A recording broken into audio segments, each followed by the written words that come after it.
कार्यक्रम के प्रायोजक हैं श्री मदन भाई रेखाबेन हुमड़, रूपेन प्राची हुमड़, अनगवीर आर्शवीर हुमड़, रिक्ता विशाल सेठी, आरिका अर्जुन सेठी। आचार्य शुभचंद्र स्वामी भगवान कुंद कुंद की मां मदालसा के मुख से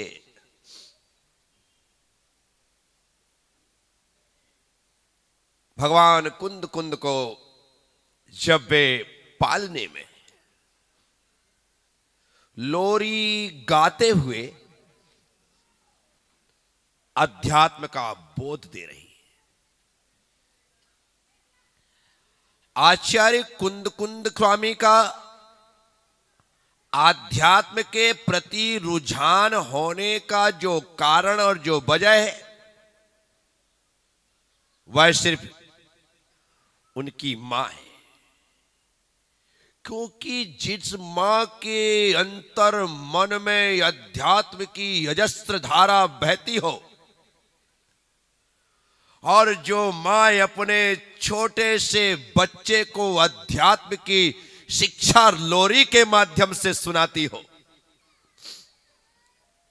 विचार करना ऐसे संस्कार जन्मगत ही होते, गर्भ से ही आते।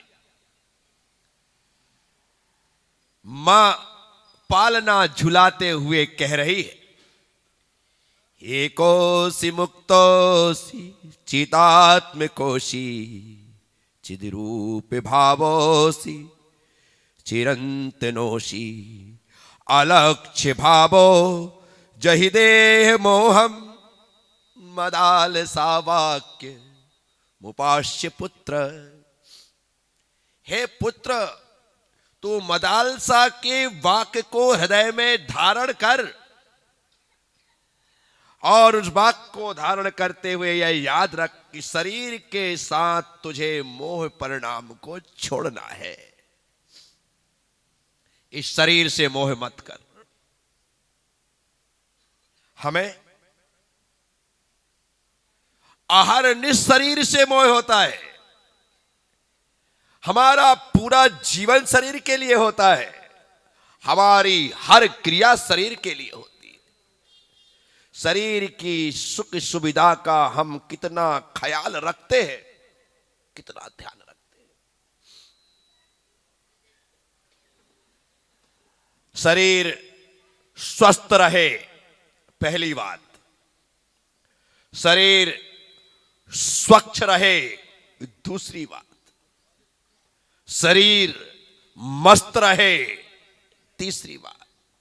शरीर तंदुरुस्त रहे, चौथी बात। हमने जो कुछ भी सोचा है शरीर के बारे में सोचा है। और आचार्य कुंद कुंद भगवान की मां कह रही है, तो देह मोहम, शरीर के मोह का त्याग कर, उसे छोड़ दे। जो बच्चा अभी 2 महीने 4 महीने 6 महीने का पालने में झूल रहा है, उससे मां कह रही है तू शरीर के मोह को छोड़। कमाल है। वह बच्चा क्या समझेगा कि शरीर क्या है, शरीर का मोह क्या है।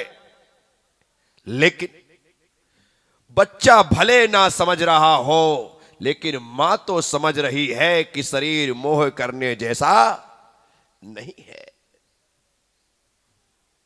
मैं आप सबसे कहता हूं,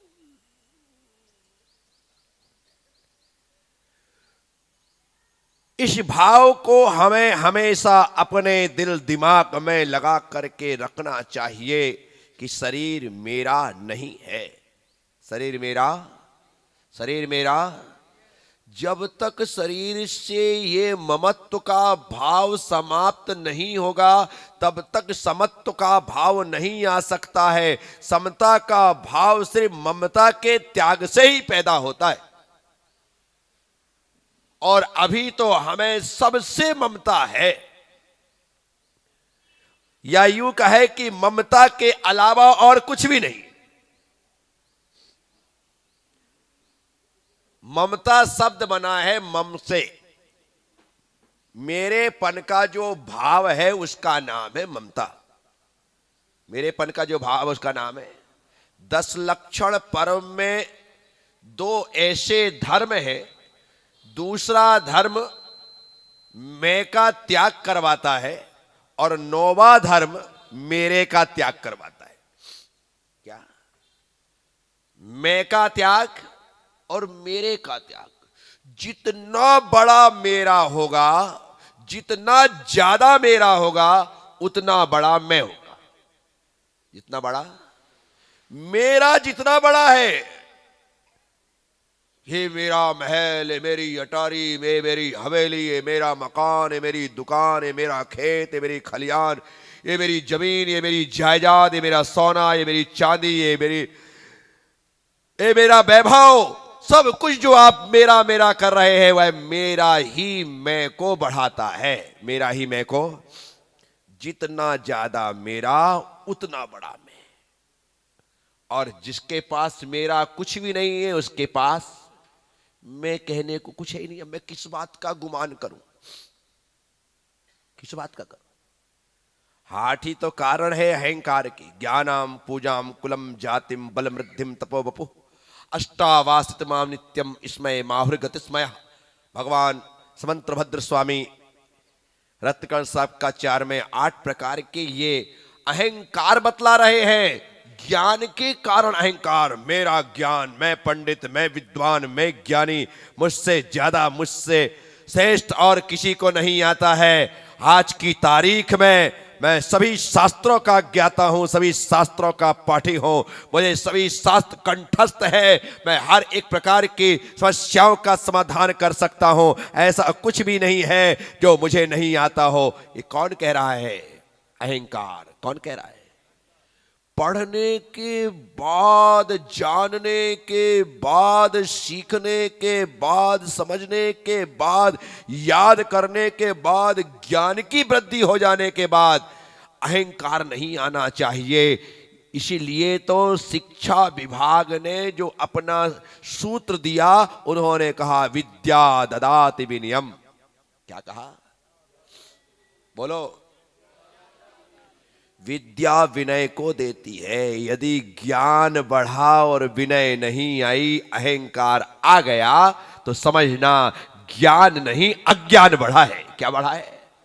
अज्ञान अहंकार पैदा करता है और ज्ञान विनम्रता पैदा करता है। जब जब हमारे भीतर अज्ञान का भार बढ़ता है, तब तब हम अहंकारी हो जाते हैं। और जैसे ही ज्ञान होता है, व्यक्ति झुकना प्रारंभ कर देता है। आपने ख्याल किया होगा, जब पेड़ों में फल नहीं होते हैं तो पेड़ अकड़ के खड़ा रहता है, लेकिन जैसे ही पेड़ों में फल आ जाते हैं, उसकी डिगालें, उसकी शाखाएं जमीन को छूने लगती। क्या? शाखाएं जमीन को छूने लगती हैं। फल आते ही झुक गया। बस ज्ञान आते ही विनम्रता बढ़ती जाए, बढ़ती जाए, बढ़ती जाए, तो समझना तुम ज्ञानी हो रहे हो। और यदि ज्ञान बढ़ने के बाद, शास्त्रीय ज्ञान होने के बाद हम ऐसे अकड़ रहे हैं, तो समझना तुम ज्ञानी नहीं अज्ञानी बने हो। आपने देखा होगा, बहुत सारे पढ़ने लिखने वाले लोग साधुओं को भी हाथ नहीं जोड़ पाते। क्या? साधुओं को भी हाथ नहीं जोड़ पाते। स्वाध्याय कर रहे हैं, बड़े बड़े ग्रंथों का स्वाध्याय कर रहे हैं, गाथाएं याद है, कंठस्थ है उन्हें, व्याख्या कर रहे हैं, स्वाध्याय की गादी पर बैठ करके कई लोगों को ज्ञान देते हैं, लेकिन उनके भी हाथ साधुओं को देख करके जुड़ते नहीं है। इसका मतलब ज्ञान के स्थान पर अज्ञान आ गया। ज्ञान के स्थान पर इससे तो अच्छा हम अज्ञानी ही थे, बुद्धू ही अच्छे थे। कम से कम दिगंबर मुद्रा को देखकर हाथ तो जुड़ जाते थे। हमारा हाथ पिच्छी कमंडल को देख करके स्वयं जुड़ जाते थे, हम दंडवत हो जाते थे उनकी चरणों की रज माथे। तो ऐसे से तो अज्ञानी रहना, मूर्ख रहना अच्छा है। अहंकारी ज्ञानी से विनयवान अज्ञानी अच्छा है। क्या? अहंकारी ज्ञानी से, बोलो, विनयवान अज्ञानी अच्छा। वो अच्छा है, कम से कम उसे विनय तो आती है। भगवान कुंद कुंद स्वामी ने प्रवचन सार जी में कहा, विनयो मोक्षस्य द्वारम। क्या कहा? विनयो मोक्षस्य द्वारम। बोलो, सब बोलो। भगवान कह रहे विनयो मोक्षस्य द्वारम, विनय ही मोक्ष का द्वार है। अज्ञान अर्थात शास्त्र का ज्ञान नहीं होना एक मोक्ष मार्ग में बाधक नहीं है, लेकिन विनय का नहीं होना यह मोक्ष मार्ग में बाधक है। इसलिए व्यक्ति को विनम्र होना चाहिए, विनयवान होना चाहिए। आप एक मंत्र पढ़ते हैं, कौन सा?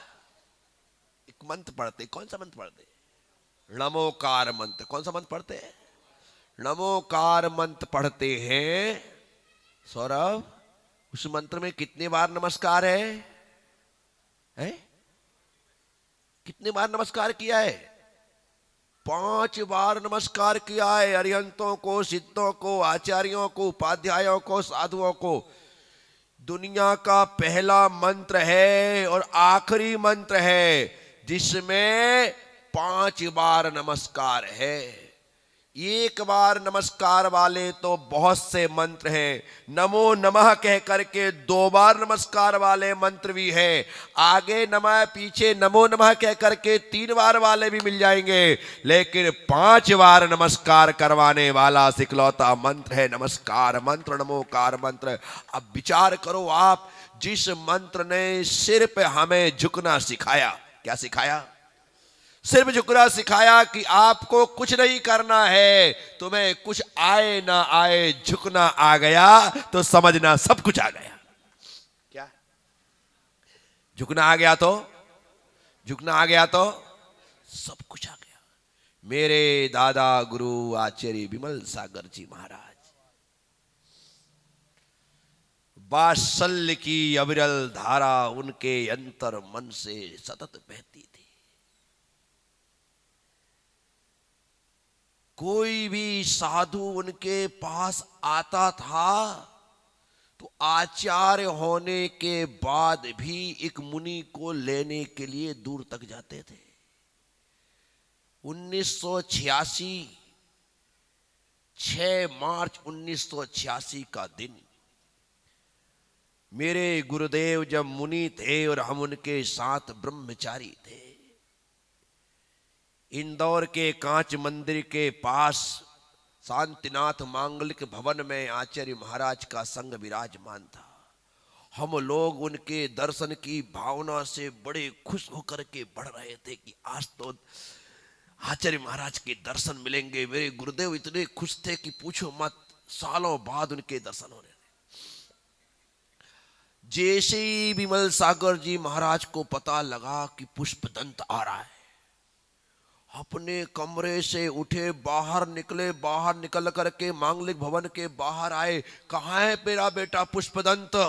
और आगे बढ़ते बढ़ते बहुत आ गए और मेरे गुरुदेव ने देखा कि आचार्य महाराज स्वयं आ गए हैं। दंडवत बिल्कुल हो गए, वहीं पर बैठ गए, चरणों में प्रणाम किया। कहा, गुरुदेव आप बाहर क्यों आए? मैं तो आ रहा था, मैं तो आपका शिष्य हूं, आप क्यों आए? तू मेरा शिष्य है, ये मुझे पता नहीं था। क्या कहा? तू मेरा शिष्य, मुझे पता नहीं था। मैं तो एक दिगंबर मुद्रा को लेने के लिए आया हूं, अपने शिष्य को लेने नहीं आया। वो आचार्य विमल सागर जी महाराज कोई क्षुल्लक भी आए ना, कोई क्षुल्लक भी आए और पता लगे कि क्षुल्लक जी आए हैं और दर्शन करने नहीं आए, तो पूछते थे कि भाई वो क्षुल्लक जी आए हैं, कौन से कमरे में रुके? महाराज वो सामने वाले कमरे में रुके 3 नंबर में। अच्छा अच्छा। और अपनी पीछे कमंडल उठाते थे, 3 नंबर कमरे में चले जाते थे। जैसे ही क्षुल्लक जी देखते थे कि महाराज आप, हाँ बेटा तू आया, मेरे पास नहीं आया तो मुझे लगा तेरी तबीयत खराब होगी, पूछने आ गया। क्या कहते थे?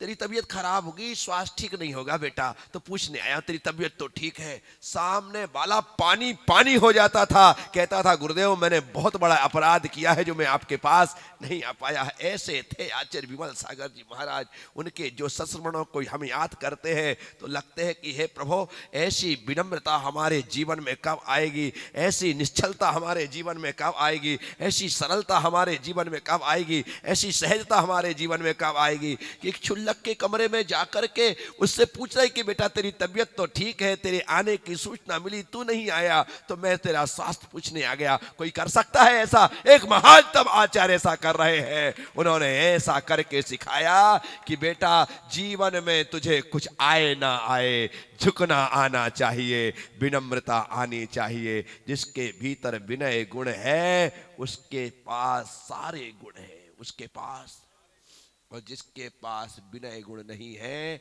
उसके पास गुण के नाम पर अवगुण ही है। ये मान के चलना।